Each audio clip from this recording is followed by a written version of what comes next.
आध्यात्मिक जन्म क्या है? क्या वास्तव में कोई जीव इस संसार में आता है तो उसके पहले से ही निर्धारित होता है कि वो आध्यात्म में कुछ उपलब्धियां हासिल करेगा, कुछ पाएगा, या फिर एक सांसारिक कर्मों के लिए कोई जीव आया है? इस बात का पता कैसे चले? देखिए, एक आध्यात्मिक उपलब्धि के लिए अगर कोई जीव आया है या फिर सांसारिक जो है विषयों के लिए, भोगों के लिए अगर कोई जीव आया है, इस बात का पता चलने के लिए सबसे बड़ी बात क्या होती है कि आपको एक डिफरेंस यहाँ पे बनाना होगा कि सांसारिकता कुछ अलग सी बात है, आध्यात्मिकता कुछ अलग सी बात है। वास्तव में आध्यात्मिकता और सांसारिकता कुछ अलग बात नहीं है। दोनों एक ही सिक्के के दो पहलू अगर कहे जा सकते हैं तो। संसार से अलग कोई आध्यात्म नहीं है। अध्यात्म अगर वो घटित हो रहा है तो वो भी इसी जो है संसार के मध्य रहते हुए सांसारिकता के बीच में ही एक हिस्सा है। अगर शुरुआती स्तर पे देखें साधकों के लिए तो उनके जीवन का एक अभिन्न हिस्सा हो जाता है अध्यात्म। अगर देखें तो धीरे धीरे जब प्रगति होती है, धीरे धीरे जब आगे बढ़ते हैं तो अध्यात्म ही उनका जीवन हो जाता है। इसको देखिए ना, इसको जरा एक बार गहरे उतर के अगर हम मनन करते हैं, सोचते हैं इसके विषय में, तो शुरुआत तो वही होती है दो चार अगरबत्तियों से। एक निश्चित एक समय है कि ऑफिस जाने से पहले या दुकान पे जाने से पहले हमने क्या किया कि जो है दो चार अगरबत्तियां जलाई, प्रभु का नाम लिया और अपने अपने रास्ते पे निकल गए। और यही सबसे मूल, जैसे कहते हैं कि धरातल वाला सतही विषय, यहाँ पर एक अध्यात्म जो है वो जीवन में एक हिस्सा बन गया। तो यहाँ पर जो है व्यक्ति को ऐसा लग सकता है कि संसार कुछ अलग है, अध्यात्म कुछ अलग है। लेकिन जैसे जैसे नाम जप में वो डूबता है, मंत्र जप में वो डूबता है, वो काउंटरों के द्वारा, वो माला जप के द्वारा जैसे जैसे वो आगे बढ़ता है तो वैसे वैसे उससे इस बात का बोध भी होता है कि ये संसार कुछ अलग नहीं, ये अध्यात्म कुछ अलग नहीं। दोनों एक ही सिक्के के दो पहलू हैं। निरंतर चल रहा है। जब समय मिलता है तब वो काउंटर जाओ, जब समय मिलता है तब वो माला के मनकों का घूमना। हर क्षण धीरे धीरे ये और भी स्थिति और प्रगाढ़ होती है। श्वासों श्वासों में नाम चलता है, हर श्वास जो उसकी खाली नहीं जाती। बात करते करते हुए भी, जैसे एक संसार में भी कहते हैं ना कि सामने में भी बात कर रहे हैं तो हाथों के मनके का घूमना अब आवश्यक नहीं रहा, अब वो मानसिक जप में आ गया। तो यहाँ पर क्या है, यहाँ पर फिर जो है वो संसार कुछ अलग है ही नहीं। लेकिन क्या मेरा जन्म इसी उपलब्धि को पाने के लिए हुआ है या फिर सांसारिक उपलब्धि के लिए? ये प्रश्न अक्सर आता रहता है कि ये मेरे लिए हो सकता है कुछ पूर्व निर्धारित सा। संसार में सारी चीजें देखिए, मैं धरातल वाले जो है धीरे धीरे एक बेसिक आध्यात्मिक स्तर है वहां तक की समझ के लिए मैं बता सकता हूँ। वो ऊपरी स्तर, जो सबसे ऊपर का जो स्तर है, वो छोड़, उसके बारे में विचार मत कीजिए। जो एक अभी जो है वो सतही स्तर पे अगर बात की जाए तो सब कुछ जो है वो आप पा सकते हैं। हर चीज पूर्व निर्धारित हो सकता है। पत्ता पत्ता बिना जो है ईश्वर की मर्जी के नहीं हो सकता।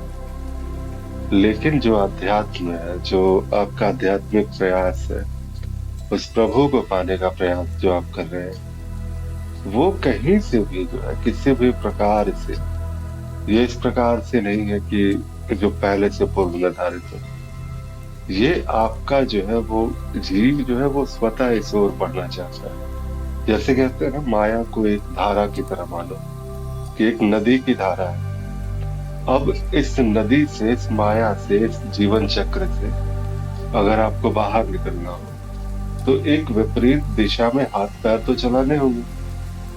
कि एक प्रॉपर एक घाट है, वहां पे आपने चुनाव कर लिया है, जहाँ जैसे कहते हैं ना वैष्णव संप्रदाय है, शैव संप्रदाय है, तो आपने पहले से अपने प्रभु का चुनाव किया कि वहां तक आपको पहुंचना है। तो वहां तक पहुंचने के लिए मेहनत भी चाहिए, माया का जोर तो पड़ता है। जैसे कहते हैं कि हवाएं तो चलती हैं, गर्म हवा सर्द हवा सभी पे बराबर लगती है, लेकिन आध्यात्मिक व्यक्तियों को ज्यादा की महसूस होती है, क्योंकि उनकी संवेदनशीलता बढ़ जाती है। और ये क्यों बढ़ती है? जब आप माया से उल्टी दिशा में जब बहने का प्रयास करते हैं, उल्टी धारा में आप जाने का प्रयास करते हैं, तो जिस क्षण आप जा रहे होते हैं माया में उस उल्टी दिशा में, तो वो जो नदी का जो प्रवाह है वो आप पे तेज हो जाता है। तो वही जो तेज है उस पे ऐसा लगता है कि इस संसार में बहुत कष्ट है, ये है वो है। और इस प्रकार के प्रश्न आते हैं कि मैं भी आम सांसारिक को जैसा, मैं सामान्य सा क्यों नहीं? क्यों ऐसा है कि मैं कोई थोड़ा अलग तरह की दृष्टि रखने वाला हूँ, मैं कुछ और सोचने वाला हूँ। सामान्य सांसारिकों की तरह से ही तो मैं सोच सकता हूँ, उस तरीके से मैं आगे बढ़ सकता हूँ।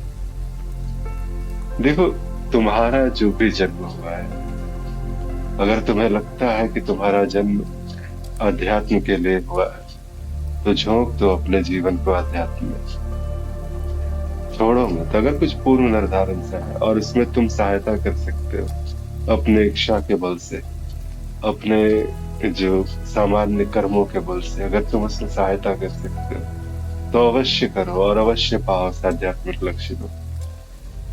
दुविधा तब आती है जब वो वास्तव में क्या है कि सांसारिकता में लिप्त हो रहा है, और उसके बाद फिर वो ये माने बैठा है कि मेरे लिए ये संसार ही मेरा कर्म है। यहाँ पर सबसे बड़ी दिक्कत है। उसकी मान्यता पे एक प्रहार करना आवश्यक है कि तुम्हारा जीवन कभी भी सांसारिकता के लिए हो ही नहीं सकता।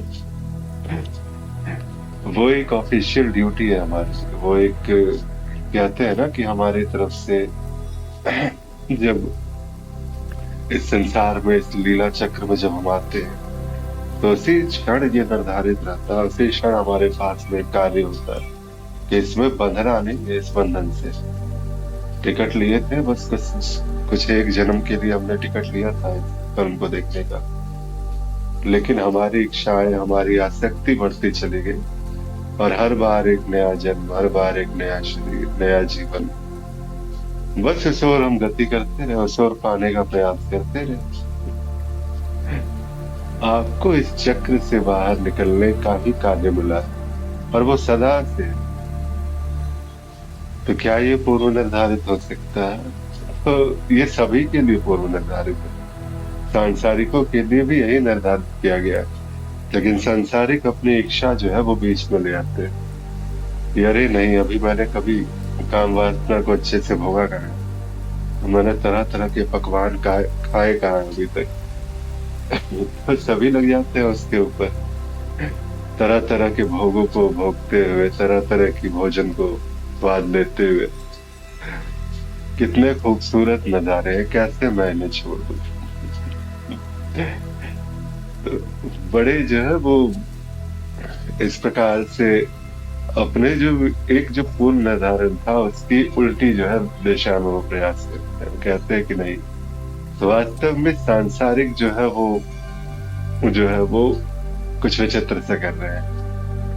उनके लिए कुछ ऐसा है जो पूर्व निर्धारित वाली बात थी, उन्होंने झुटला करके अपनी वासनाओं को पूर्ति का एक इस संसार को मार्ग बना दिया और इस दिशा में गति करने लग गया। तो इस प्रकार देखा जाए तो बिल्कुल ही ये सोचनीय विषय है।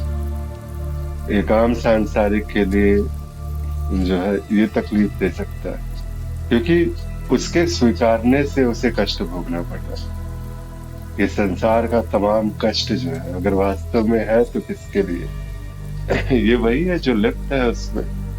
आध्यात्मिक व्यक्ति तो निर्लिप्त रहता है, मैं प्रभु को समर्पित हूँ, प्रभु जो होगा देख लेंगे। तो इसके बाद फिर बचता क्या है? इसके बाद तो वही है, प्रभु अपनी गोद में संभालते हैं बच्चे को, और वैसे ही वो अपना एक जीवन बिताता भी है, और सुख से आनंद से वो आगे की भी यात्राएं होती है। फिलहाल जो तुम्हारा सांसारिक जीवन है यही सबसे बड़ी रुकावट है। ये तुम्हारे लिए पूर्व निर्धारित नहीं था, लेकिन तुम इसे जी रहे हो। तो अगर मेरी बात पहुंचती है तो सिर्फ इतना किया जा सकता है कि अपने जीवन में आध्यात्म को लाओ। इस आध्यात्मिकता की छांव में अपने जीवन को जीते हुए आगे बढ़ो और एक निश्चित मुकाम हासिल करो।